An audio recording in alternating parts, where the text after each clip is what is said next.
All right, welcome everyone. We're Semblance of Sanity. I'm Caleb. I'm Jacob. And we're here for That Time I Got Reincarnated as a Slime, Episode 7. Okay. Mouthful every time. Yes, and Shizu's backstory has been revealed in slightly more detail. Yeah. We have some very interesting connotations to the main antagonist, potentially, right, because she's a very powerful caster, so therefore has to be some sort of semi-endgame antagonist. Yes, one of the big things that was clarified for me through the Discord and stuff was that an Ifrit is actually a form of jinn, an elemental of sorts. Yeah. So not necessarily a demon.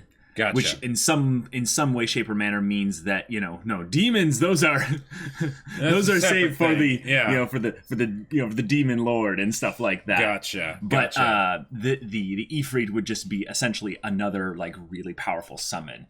But there's still the thing that jinns in general are not in the good alignment category. They're at best in the neutral, chaotic kind of side of things, and some of them tend into the evil side as well. So that's not good. At the very least, it's something that will probably conflict with Shizu's will at some point in the future. And it already has, because with the pain thing, but that's the master summoning her and giving her orders and things, and she has to comply, otherwise it causes her great pain and stuff. Yeah. But now it's more civilization stuff. Like no major conflicts seemingly other than the person that's still tailing them. Yes. Gobta is back, and I'm so glad that Gobta will become the legend. I mean, he's gonna be the butt end of the joke as well, but I mean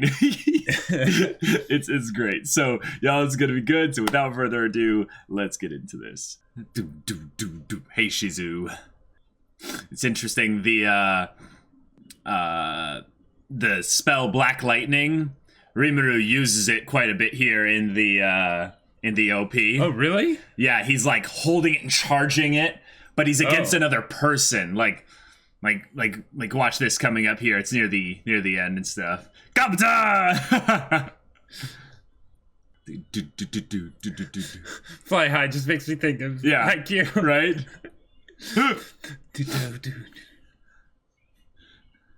Just the crazy thing is how many characters there are in this OP, and we have seen like none of them. Yeah. Right, it's coming up right here against this character. Watch, he comes it up. Yep. Pretty crazy. Yep. Bloop. Wait, no, man. Bloop. Yeah. Okay, cool. So Shizu. All right. Shizu. That crest kind of looks like Rimuru on his... When's the pain gonna set in? Oh, this is the training. Because she has an affinity for fire. Something for her to fight. Possibly. What? Oh, this is the Demon Lord. Holy crap. Main antagonist. All right. Okay. He has a fork. His weapon is a fork. This is horrible.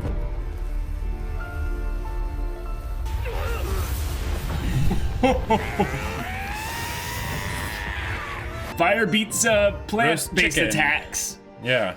Okay. Oh, a cute thing. I mean, two cute things, but... Oh, gotcha. And the stuff under her eye is maybe like remnants from the burns. Oh, sure. Oh, this is more backstory. She's way younger. Right. And they have similar... Oh, so maybe it's actually like marked. Maybe the Demon Lord dude marked them as like property with those or something. It's a Pokemon, basically.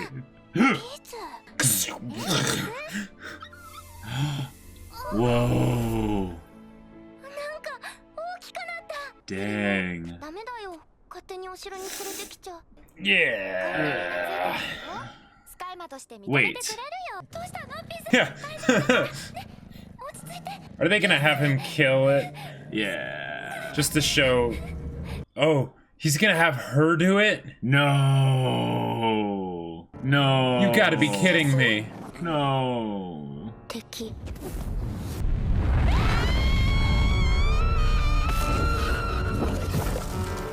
Oh my god! Oh! No! No! Whoa. That's messed up. So much for this show not going dark. Yeah. Oh. Oh. Oh. Okay, what is he wanting her to do? Did she reject the control? No, I think what this is him basically pinging her, being like, where are you? Where are you? And she has to basically, like, you know, oh, the mask makes so much more sense now. Her eyes, Yep. she doesn't want anyone to see that. Yeah. Yep. Oh, hey. Oh, No, I have to be going. Ranga. The whole mask off to the side right here. Uh-huh. Interesting. Wait a minute. So she's AWOL right now? Yeah, potentially.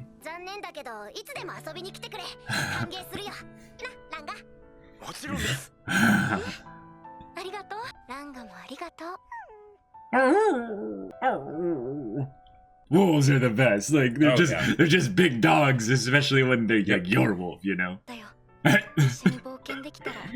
She's so kind, like. Uh-huh. But I can't. last journey. Oh. Yeah. Wow, they're really making this joke.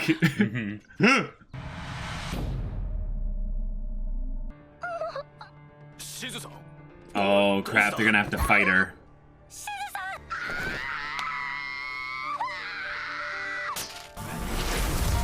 Whoa! Alright. Okay, here we go. Alright. Here we go. Time for the throwdown. Ah, hence why in the opening there was the two versions of her. Yeah. But why is she attacking them? Oh. Oh. Yep. Okay. Yep. Yeah, you gotta keep the settlement safe. Not the settlement, the people in the settlement. Yeah. Cool. Wag your tail like there's no tomorrow. Oh, wow. Wow. Okay. That's, oh. The tears turning to yeah. steam. Holy crap. Yeah. Oh, okay. Nice. The DM is telling you to run. Even Ifrit is in pain. He used shield, minus 10 damage, you know. Oh, but it was an 80 oh, and he can summon things himself. Wonderful. Hey, something for Rimmer to eat. Yeah, they just took like 40 force damage or something. Like. Oh, You just met her she's like a Nakama? yesterday. Doesn't matter. Nakama, Jacob. The rules of Nakama. But they're so dead. Legendary hero, is that them saying she has legendary actions, you know? And legendary resistances and everything. Oh, yeah. I mean, she's not that high. Maybe like 1 or 2, you know?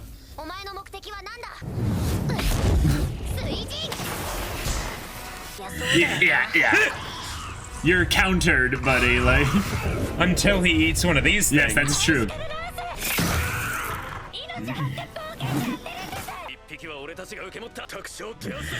We can clear the mobs, basically. We can probably take one of them. The music! Do you hear the music? Yeah. Doing dubstep right now. Wag that tail. Nice, mounted combat. Jeez! Holy crap. The sounds are amazing. They really are. Wait, is the pack gonna fight? Maybe, we'll see. Black lightning? All of it?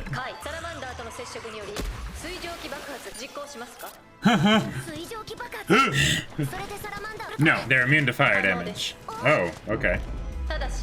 Ah! Okay.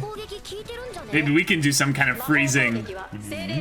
Oh, so just using elements doesn't necessarily make it a magic attack. Yes. Do it!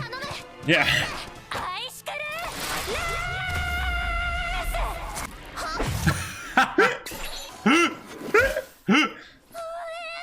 That must be so disheartening to see like your matches be like, oh, nom, nom, nom, nom, nom, nom. All right. That was a pretty good 3D model of the icicle. Let's machine gun. Wait a minute. Oh my gosh. Oh my ooh, Shinderu. Unlimited blade works. Icicle shotgun! No, you need to eat the bodies. No, that's just saving one last one, you know. What? Eat it.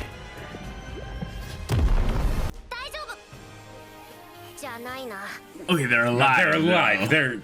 If you have one hit point left, it's not over. Right. He's got his secret Yep. Black lightning. ace up his sleeve. Yep.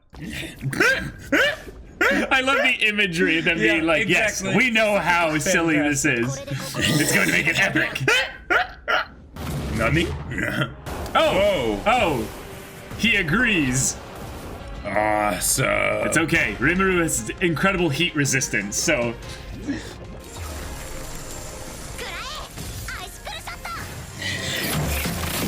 Okay, alright. I love the music. Yeah, now we're. Okay, this is epic. Oh, that was the skill that summoned her. Way back when. Remember the flare of. Right. It had an actual, like, circle on the ground, too. And then Rimuru swallows it. He's like, wait, but I'm not hurting. Yeah. He's gonna realize right now, like, wait, this doesn't hurt. Wait a minute. Oh my gosh. Our short life. Yes. Wow. Yes. Yes. Automatically nullified. Oh, his resistances are that high. Let's eat the fire. Keikaku Dori! Ah! I love it. Wow. Yes.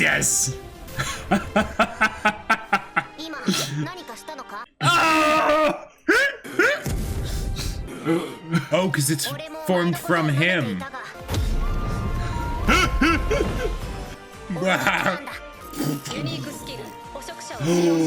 Oh, all right. Yes. Wow. But what about Shizu? Yeah.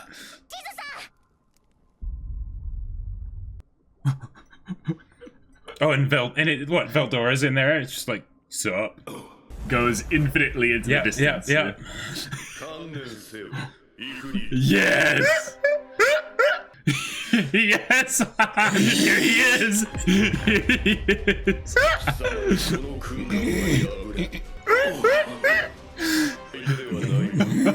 He's like,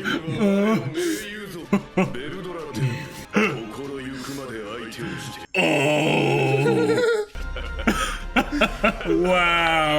Wow. Oh my gosh, that was awesome. Holy crap. Okay, so apparently I was wrong. I talked to some people and they were like, no. It's the OP that was spoilery, but it's way too late for that anyway. Gotcha. So Eadie is fine to watch. Okay.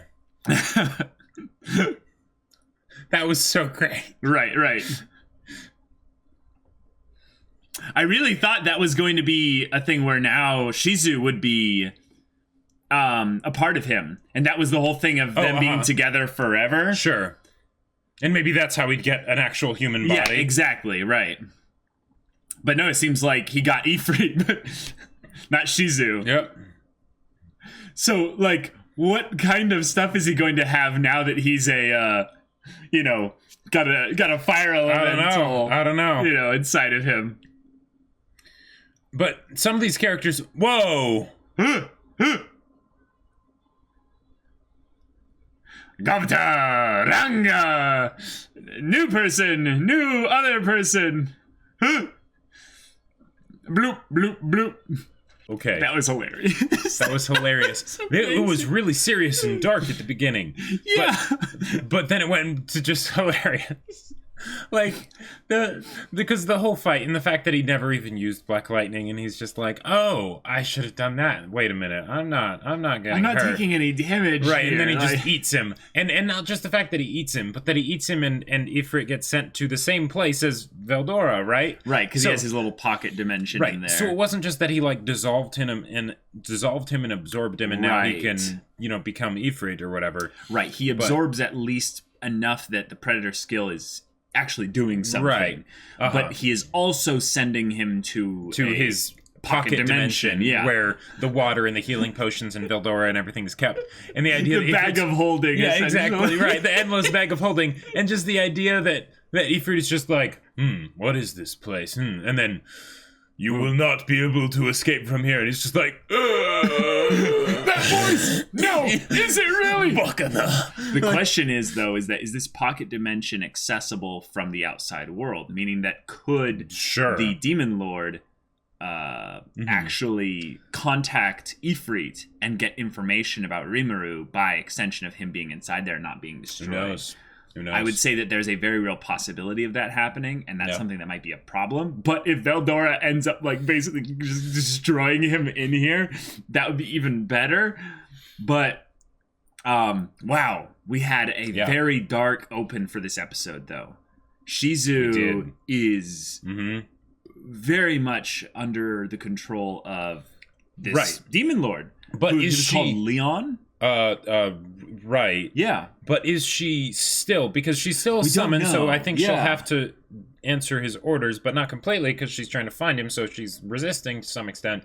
But right, Ifrit isn't inside her anymore. Like, yeah, so isn't she free now? I think she's free, which is another great way to have there be an actual reason for, some kind of deeper connection to form between her and Rimuru.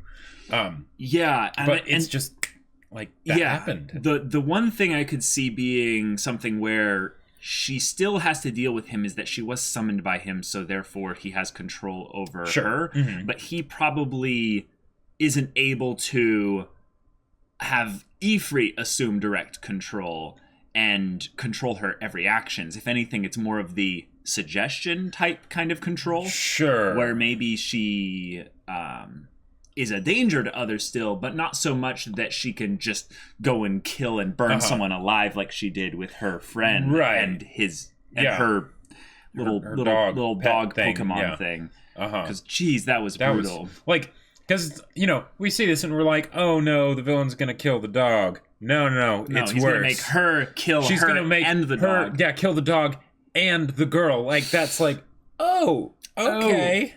And all right. And we think this is like, the one thing he's had her do. Oh, no, right. She's been around for decades. So yeah.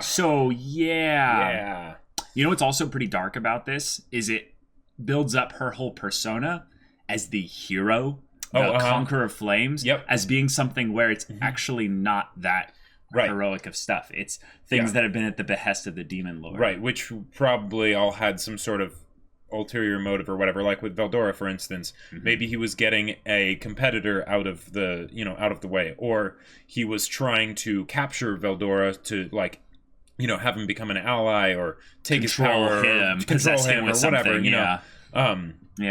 But wow. Yeah, we're in a weird situation of the world where we have a proper main antagonist now, someone exceptionally strong, someone who has a tie indirectly to the main character now via Shizu, and Shizu, who now has gotten a huge upgrade in character value, I would say, on the roster of characters. Like she's now in the tier 1, in terms of character importance and stuff like that. But she's not in the squad. She's not in the squad. Yeah, like in the ending and opening, they have that list of characters. She's not there. She's an independent force. She's a third-party character who is dealing with the pulls and the tugs from both the positive side and the dark side. And there are some cool connotations with that, because one, it makes the story centered around her more interesting because it's not as straightforward. Because when Rimuru kind of has plot armor and gives it to everyone near him. Yes. Like that's just sort of how it is, right? And it's fun. It's fun. Yeah. So the fact that she is separated, and I think we mentioned this in the previous episode's discussion, but the fact that she's separated from him means that there can have more interesting stuff happen. Yeah. But also, it shows that she has her own story. Yes. She does not just exist for the sake of Rimuru, to be a part of his attaché or whatever. Right. But when eventually that ends up happening. Yeah. Which makes me more interested in, just what her character gets. Yeah. Mm-hmm. Yeah. But wow, such a tonal shift from the first half to the second half. Like. Mm-hmm. So we get our first, I would say, legit enemy for Rimuru to face. Someone that had abilities that he didn't really think he could basically handle. Mm-hmm. It ended up being, I would say, more of a thing of where they were more of a threat to the three adventurers than they were to Rimuru. But Rimuru believed they were a threat, which is hilarious, because I think of this as the same way as when someone plays an RPG and they forget all the quests that they went on in the past to get all these boons and bonuses and magic items and stuff. And then the DM is like, okay, this massive fire elemental comes at you, and you're like, oh crap, what's the CR on that thing? Oh my god, I can maybe take something. Yeah. But then it attacks, and it's like, you're like, oh no, this is the end. I missed my reflex save. Oh, my dex save or whatever. It's like, no, you're immune to fire damage. Yeah. Don't you remember? Like, you learned that skill. Oh, there was a point in a campaign I was playing where there was this person that was like this like, evil cleric, that like cleric. No, but no, the thing is that they were a double agent and they were a spy, and they were very confident and cocky, but not cocky in the sense where that like, okay, they're not actually that good, but it was just they were confident, right?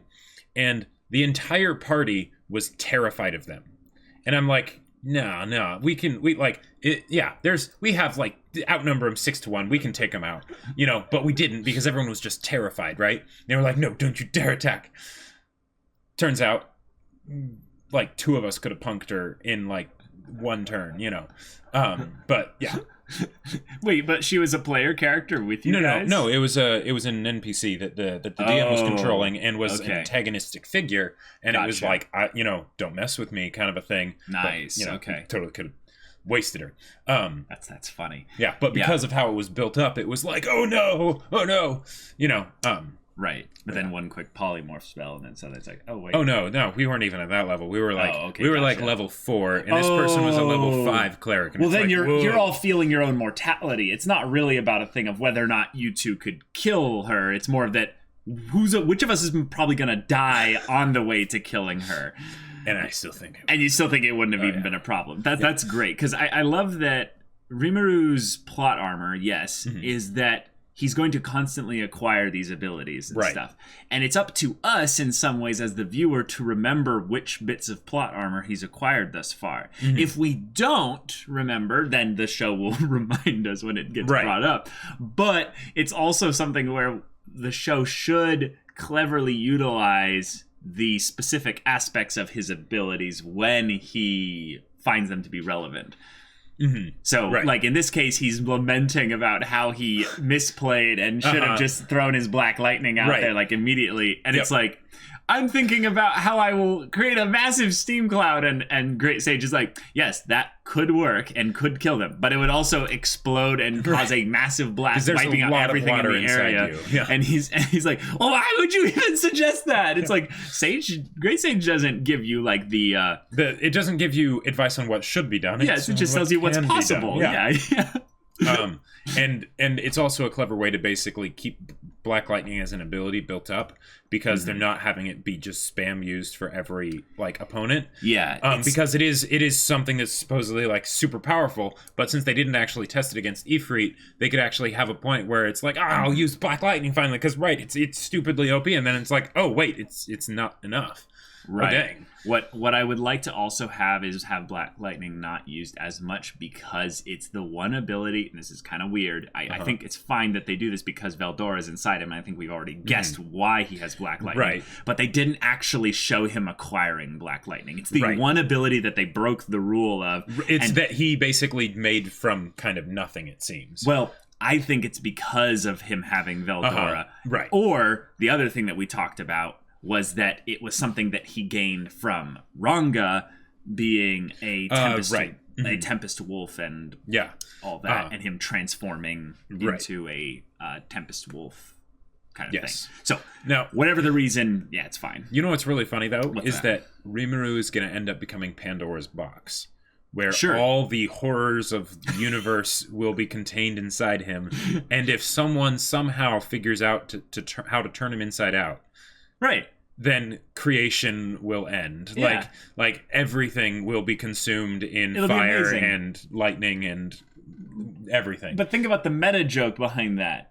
This is one of those slimes where when you kill it, the loot is going to be amazing.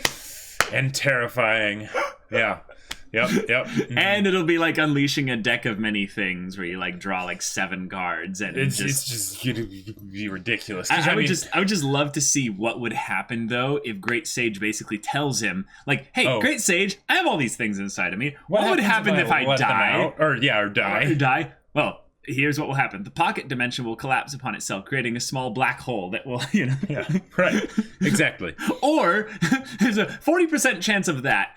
30% chance of everything spewing out in an omnidirectional pattern from the thing, impacting the globe as well as the environment around Extinction level event. Creating a small, nuclear bomb, basically. Right. Or everything will stream out in a more consistent pattern, flooding the entire environment with the water that you've acquired. And the healing potions. And then also chaotically releasing Veldora Tempest, who, with his own magical abilities, will electrify all the water, killing anyone touched by it instantly. One of the things I was kind of curious by is the fact that when Ifrit saw Veldora didn't seem to be in a barrier. No. So, no, the barrier was consumed. Right. But see, the thing is like you could ching. You could see 2 possibilities here. Oh, okay. There's a hamster ball that gets swallowed. So now you have a hamster ball with a hamster inside your stomach. Right. Or by consuming the hamster ball, and I think they talked about this as potentially a possibility, but then I kind of wondered why Veldora didn't, like, he didn't just like immediately have Veldora come back out. Sure. Is that by swallowing them and having them basically, inside and outside, it would dissolve the barrier, right? Because of his predator skill or whatever.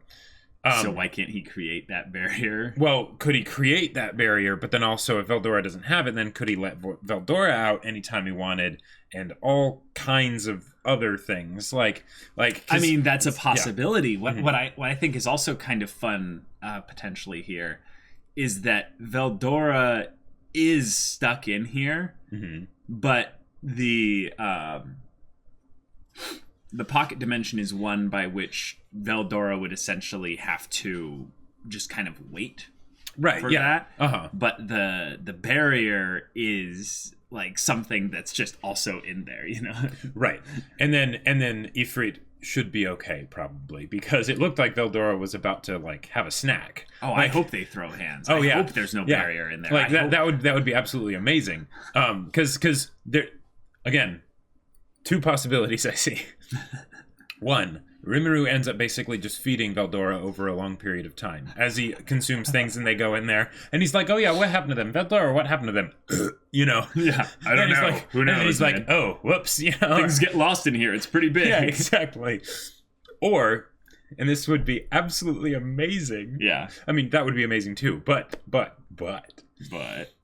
Rimuru slowly collects a whole bunch of host of beings and stuff that dwell in there. Right. And then we could have an entire episode potentially dedicated to the inhabitants of Rimuru's alternate dimension. A tournament arc, or having a tea party, or literally whatever, like playing jokes on each other, or just talking about like, so what are you in here for? Well, I tried to mess with Rimuru, this thing, blah, blah, blah, cool. Has anyone ever left? No, never. Like... There's a big pile of stuff over there, but we don't mess with that because that's his, special stash of healing potions. Right. I beat the crap out of Ifrit, but now I've just let him kind of just try to find his way out. He's still trying. He's Ifrit is like serving and making tea for Veldora, like. That would just be so wonderful. It's just like some little, like the kind of thing you would expect in like in a bridge, right? Where there's just this ongoing little joke that no one in the universe, so to speak, knows about, right? But we know about. It's just that little extra tidbit of awesome. That would be really funny. Goofy. The seriousness of the beginning part of the episode, I think, was really good because when they had the conflict with Shizu being taken over by Ifrit, there was a very clear shifting point to where Shizu wasn't basically involved anymore. Yeah. By having the Ifrit form come out, they basically separated Shizu visually from this whole conflict. What I think is cool about that is that Shizu blames herself, I think, for a lot of these things. Right. I think she blames herself. Totally understandable. Very understandable. But everyone else is going to look at it as this spiral elemental. Right. And what's really cool about that is there's a lot of times in stories where people will see someone do something and they'll be like, I'm too dangerous to be around you. And it'll be seen as melodramatic. And the other people will just not listen to the other person's words in the slightest and just go, but Nakama, like by the power of Nakama, everything will be okay. In this case, they'll go, no, it's okay now. I understand that you have the summoning aspect that's dangerous here, but we defeated Ifrit like it was nothing. Exactly, yeah. It's going to be okay. Right. And she will then realize that it's something where she can rely on them. And there is a mechanical reason, actually, as to why she can rely on them. And it's called the Rimuru. And it's called the Rimuru. Yeah. And it's fantastic. But she will still leave. But it means that she has...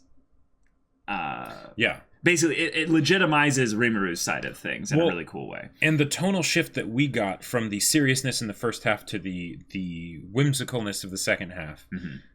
Or the epicness. And the epicness, that is something that's not going to be lost on the characters as well. One of the things that can happen a lot of the time is when you see someone that does something, even if say they're not the ones doing the thing, but it seems like they are, they're the face of it. Right. It can be tough to then dismiss that and be like, I realize that you were just being mind controlled or whatever. But the fact that it actually was Ifrit, that'll make it a lot more realistic or easy to swallow for the other characters when they don't judge Shizu because of it. And then that can be this amazing, balm basically for all the stuff from the past, right? Yeah. Which will again make it so that all the stuff that we have felt about this show so far, of the floof and the bloop, and all that, Shizu will actually start to feel that, and that maybe everything will be okay. It's not actually going to be this horrible, dark, twisted place from here on out. Maybe that can change, which will just be great to see. The crazy thing also is that I really do think then that this Demon Lord guy, which I'm glad they kind of stated that so quickly. They even gave him a name and had some kind of upstart wizard mage guy come in and be like, yes, I will defeat you. And he's just like, yeah, whatever. But he probably is aware of everything that went down here. Like, there is no reason why he shouldn't have, because they do the things through the powers of the eyes, that he, at the very least, saw everything through Shizu. And then once Ifrit took over, he lost sight of that. But then it's like, Ifrit, where are you? And just no response. And he's like... Last I saw was Shizu looking down upon a slime and some goblins and a couple adventurers. And now I can't find Ifrit. And Shizu is scrying her. Shizu is somewhere else, and he's gonna be like, Shizu, what the hell happened over there? And she's just gonna be like, I won't tell you. And he's gonna be like, you will tell me. Right. He's probably gonna do some teleport recall if he can do that. I mean, I don't know. Maybe possibly. Not. But then, of course, there's the fact that she's trying to find him, so that means that which is a really cool dynamic, because it throws out everything that was our preconception of how this was going to go. Yeah. Because if she's trying to find him, then that means she's able to resist him because she's trying to do something of her own volition, right? So is this a double-edged sword, Jacob? I don't know. It could be. Because there could be one thing where it's that he sent her on some mission or whatever, and it stressed her out enough to where she lost connection with him a little bit. Okay. He is trying to find her, and she doesn't know that, though. She's trying to find him to get revenge. So if anything, he's trying to help her to come back so that he can reestablish connection. Yeah. So it's actually more of a thing of like, potentially, where, you know, she shouldn't try to find him. She's free as much as she ever will be. But if she goes back, he will, you know, redominate her again. And then the problem will be, oh, okay, now he's probably just going to throw another elemental or something in there. So or he's going to, you know, never let you leave his side or something. So what they really need to do is, and this isn't going to happen because the motivations don't line up. Right. But can you imagine if Shizu goes back? And he's all like, oh, you've returned. And she's like, I'm going to destroy you. And he's like, yeah, nice try. Thank you for making it easier for me to take control of you again and stuff. You will be my loyal servant from here on out. And then she sets down her backpack and starts to like the slow circling thing. And he's like, Stuka, you know, blah, blah, blah. You know, whatever. Readies his magic. And they start like slowly doing like the circling of each other as if they're about to do some duel. And then she stops when he's right in front of her backpack. And then... Yeah, then Rimuru like comes out and just kind of... Like, that would be so amazing. It would be absolutely anticlimactic, and I hope that doesn't happen, really, because you know, then it's like, all right, the conflict's over. Whoa, what do we do? The more accurate thing would be is she would come back and she would be radiating from we'd look at his perspective and there'd be this radiating dark purple aura coming from her. Yeah. Because she has the backpack on. And then she comes up and she's like, it's over. And he's like, yes, it is. You finally returned. She sets the backpack down. The aura like shifts down to the backpack, and he's like, wait, nani? And then this black lightning like shoots out of the backpack, like just obliterates his throne room or whatever. And he like puts up like this 9th level like barrier or whatever, and it just kind of and then just kind of shatters it for a little bit. And he's just like, what ancient magic is this? And he starts like activating all the defenses and stuff, and then bloop, he comes out. He's like, "Oh, you know," he just kind of, and he's just like, "A slime." He's like, "You're the one," and he's like, "Oh, you know, whatever." One of the things that was just so great this episode. It was the smallest thing, but it was so great. What's that? Was when Rimuru is inside the fire, and he's like, "Oh, I guess this was all according to Keikaku." Yes, he did the all according to Keikaku. Like, that's right. Keikaku Dori. Like, oh man, that was beautiful. He got a free action because he had blocked line of sight with the enemy due to the fire. But just like the fact that was thrown in there, like, oh yes, you can tell that this is something that was created by an anime fan for anime fans. And then he did the short slice. Oh yeah, joke, you know. Yeah. Which is like, okay, so slife. So there's a few ways that could be taken. The slime life, or that's what it was. Yeah. Right. But the other way that it could be taken is that this is all a slime slice of life. Well, we already made that joke earlier. Right. I know, but that also goes to slife. So. No, I know, but they literally made that joke in like the first couple episodes. Yeah. Oh, okay. I mean, they did basically specifically the slice of life. I mean, they did basically the same type of joke, but this one they shortened it just because he was talking about how his life was cut short. I lived such a short life, like a short slife, you know. Right. Oh yeah, and then there's the schlife. Yeah. We can make this even better. But yes. Oh, but the Keikaku Dori though was just the cherry on top. Yes. Like with everything else that was happening, just to have that just be slipped in there, that was just so good.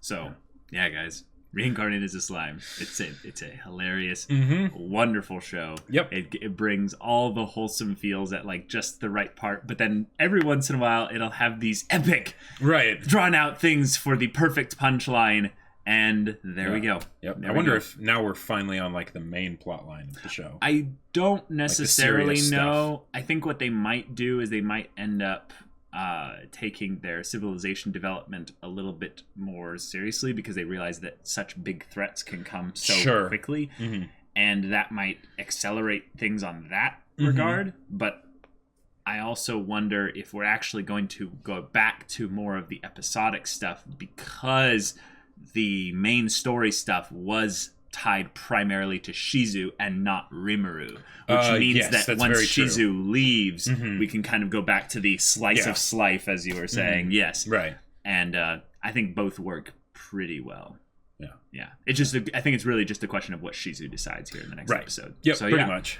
Y'all, it's a fantastic episode. If you want to see the next episode's reaction, though, right now, go check out the link in the description below for our Patreon. You can get an early access there. You can watch full-length reactions there, and all this comes with Discord access, so you can chat with us about stories or just whatever. And Jacob's going to promote something here real quick. Indeed. So, my sci-fi novel, Battle Lines, is still available for pre-order. So, if you want to check that out, there's a link in a pinned comment down below, because it is quite amazing, if I do say so myself. So, do that. So, if any of that interests you, we'll see you there. But until then, we're Semblance of Sanity. I'm Caleb. I'm Jacob. And we'll see you all next time.